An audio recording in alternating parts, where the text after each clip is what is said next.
Islam holds the distinction of being the second largest religion in Germany, following Christianity. Current estimates suggest that there are between 5 and 6 million Muslims in the country, which accounts for roughly 6 to 7% of the total population. This significant Muslim presence has developed over time, influenced by economic, political, and humanitarian migrations. The interest in Islamic civilization among German intellectuals can be traced back to 1798 when Napoleon Bonaparte's invasion of Egypt sparked this fascination. A notable moment during World War I occurred in 1915 when the German Empire constructed the Wunsdorf Mosque, designed for Muslim prisoners of war who were part of the French and British colonial forces. The 1990s saw Germany welcoming new waves of Muslim immigrants, particularly from the Balkans, countries such as Bosnia, Kosovo, and Albania. Family reunification policies allowed immigrant workers to establish permanent homes with their families, leading to the birth of a second generation of Muslims in Germany.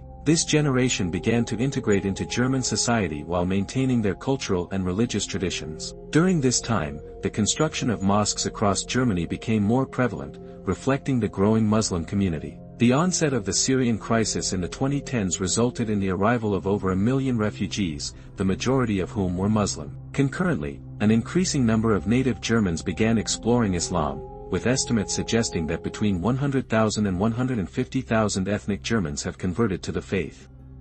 Today, Germany is home to more than 2,500 mosques and prayer halls, varying from small, understated buildings to large, prominent centers. Among the most notable are the Central Mosque in Cologne, which opened in 2017 and is the largest in the country, the stunning Sihitlik Mosque in Berlin, designed in Ottoman style, and the Duisburg Mosque, recognized as a major European Islamic center. The teaching of Islam in Germany is a topic of sensitivity, but significant progress has been made. Currently, Islamic religious courses are available in some schools across North Rhine-Westphalia, Bavaria, and Lower Saxony. While religious education is mandatory in state schools, students can choose between Catholic, Protestant, or a secular alternative. In recent years, several regions have opted to include Islamic courses to better serve the needs of the Muslim community. Germany has established training institutes for imams to ensure that religious leaders are not solely educated abroad. Traditionally, many imams in Germany have been trained in countries such as Turkey, Egypt,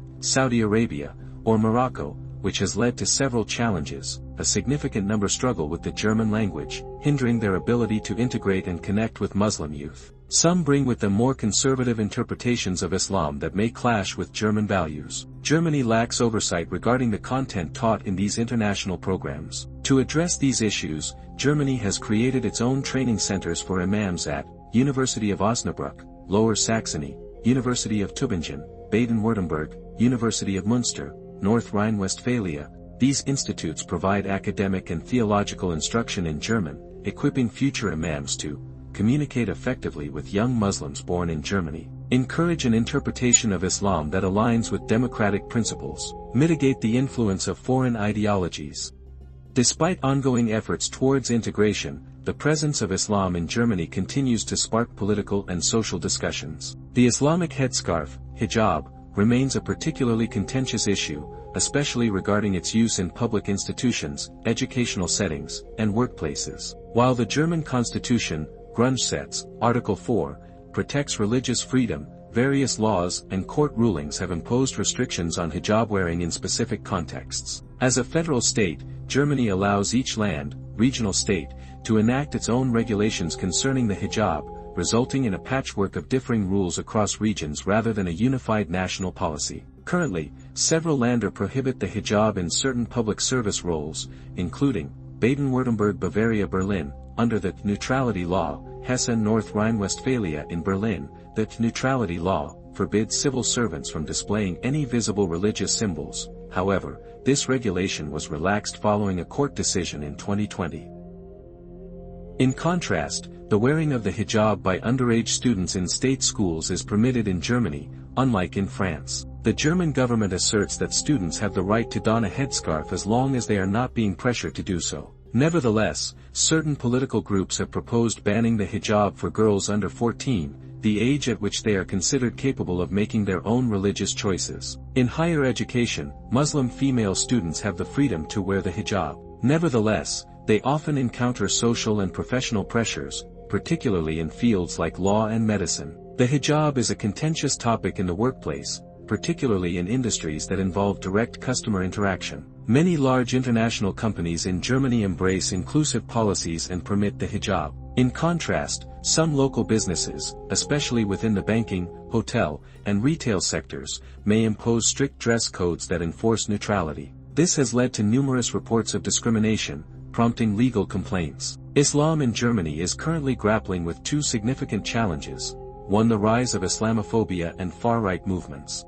2. The issue of Islamist radicalism and the ongoing fight against extremism. These factors contribute to a climate of mistrust and social tension, negatively affecting the integration of Muslims into German society. Islamophobia, characterized by fear, discrimination, and hostility towards Islam and Muslims, has escalated in recent years. This uptick is largely attributed to immigration trends, acts of terrorism, and populist political rhetoric. For instance, in 2023 alone, Germany recorded over 900 attacks against Muslims and Islamic institutions. Annually, since 2015, more than 50 mosques have faced vandalism or attacks. Moreover, Muslims experience discrimination in hiring practices at double the rate of their non-Muslim counterparts. A 2020 study revealed that nearly 48% of Germans perceive Islam as a threat. Such statistics reflect a disturbing rise in xenophobia and racism, particularly evident in regions of former East Germany, where the Muslim population is minimal yet far-right ideologies hold sway. Various mosques across Germany have been vandalized, set ablaze, or threatened by extremist groups, and imams and Muslim organizations have received threatening letters. Accounts indicate that Muslim women donning the hijab frequently suffer insults, harassment, and sometimes even physical assaults. In response to this surge in Islamophobia, the German government has implemented several initiatives, including stricter laws against hate crimes, with enhanced penalties for racially motivated attacks, the establishment of an observatory to document incidents of Islamophobia and discrimination, financial assistance for Muslim associations to bolster interfaith dialogue, public awareness campaigns aimed at countering prejudices regarding Islam. However, critics argue that these measures fall short, as many Muslims continue to face daily discrimination.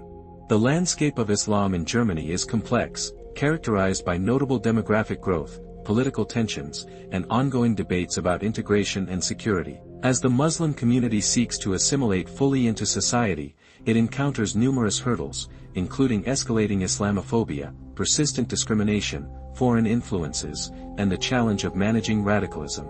Islam in Germany stands at a pivotal moment. On one hand, the Muslim community is growing in both numbers and visibility, with progress being made in their integration through various educational and social initiatives. On the other hand, they are grappling with rising Islamophobia and the complexities of radicalization. If Germany can successfully balance security and integration, it has the potential to serve as a model for harmonious coexistence between Islam and the West. Conversely, if mistrust and discrimination continue to escalate, the rift between Muslims and non-Muslims could widen, leading to increased tensions. Therefore, the challenge in the coming decades will be to navigate the delicate equilibrium of identity, diversity, and security to foster a peaceful coexistence in Germany.